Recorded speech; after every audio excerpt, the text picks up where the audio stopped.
And so yeah, I've been translating since 2010, and I came across it sort of by accident. I was standing in the hallway waiting for a Spanish history class, and a woman who I had known from the previous semester was there, and so we started talking, and she told me about this literary translation class that had a couple of spaces left, and I was looking for an excuse to not have to commute 5 days a week from Berkeley to San Francisco and only take classes 3 days a week. And so I wound up dropping the class I was taking on Tuesdays and Thursdays and getting into this literary class.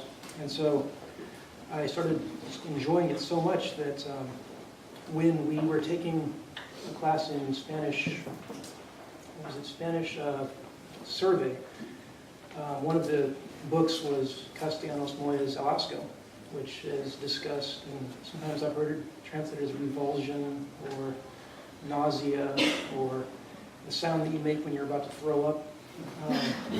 It's a really scandalous book, and it's basically a 130-page rant. It's one guy ranting to his friend about a bunch of things that disgust him. And so I read that, and I liked that so much that I tried to translate it because it just flowed. And that's what motivated me to contact Mr. Castellanos Moya by email. And I didn't know if he was bilingual, and I didn't know anything about him. I just said, oh, I liked your work so much that I translated it. Do you want to see this manuscript? And so he said, yeah, sure.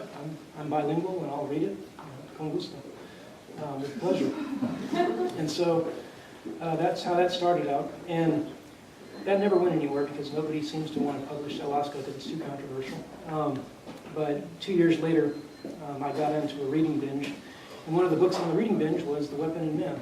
And I liked it because it was, as opposed to being one long rant, it was segmented. It was chapter 1, chapter 2. There's 36 short chapters.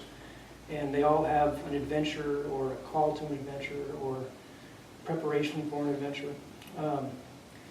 And so this book starts out with an introduction by a 7th century BC Greek poet and soldier.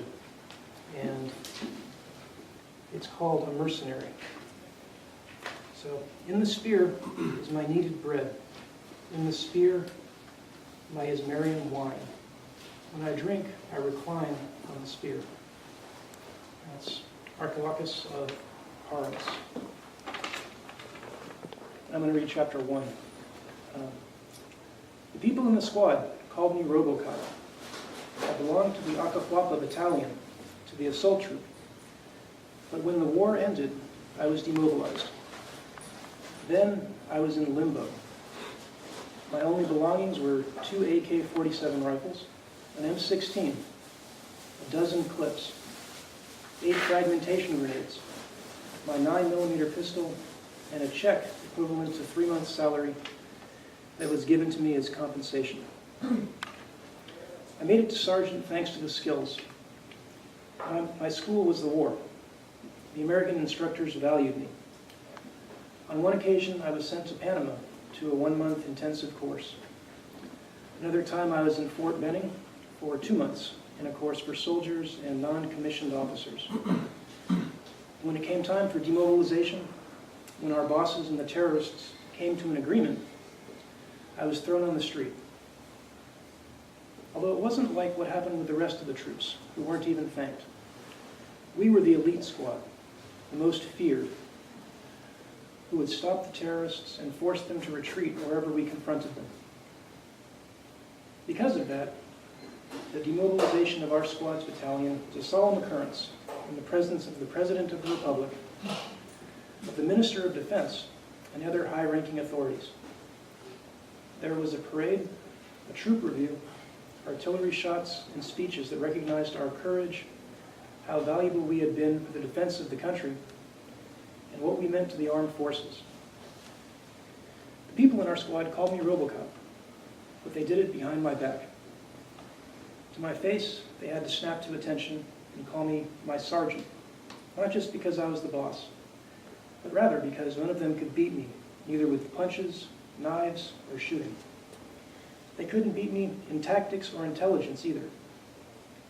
Because of that, I gave the orders, although there was always a lieutenant, captain, or major above me commanding the company. Actually, there were several lieutenants, captains, and majors who died or were transferred during the war. I had advantages. I'm not a stupid countryman like the majority of the troop. I was born in Ilopango, a poor neighborhood, but in the capital, and I studied up until 8th grade. I stick out for something more than my height and my size. I participated in the most important battles against the most skilled units of the terrorists, in the most delicate special operations, those where you had to go into the depths of the enemy's rear guard. I was never captured or wounded. Many of the men under my command died, but that was part of the war. The weak don't survive. I spent 8 years in combat, the whole time in the Akapapa Battalion. When the war ended, there was a campaign to discredit our troop, which went on despite the fact that we had been demobilized. It was terrorist propaganda. They went off against us because we had put them in their place. The fact that a unit of the battalion had participated in the execution of some Spanish Jesuit priests was also used to harass us. But the High Command selected us for that operation precisely because we were the most efficient. I'm not going to tell you about my adventures in combat. I only want to make it clear that I'm not just any demobilized soldier. And it's funny because the rest of the book is adventures in combat. They're not necessarily in the war, but they're all adventures in combat. So, thank you.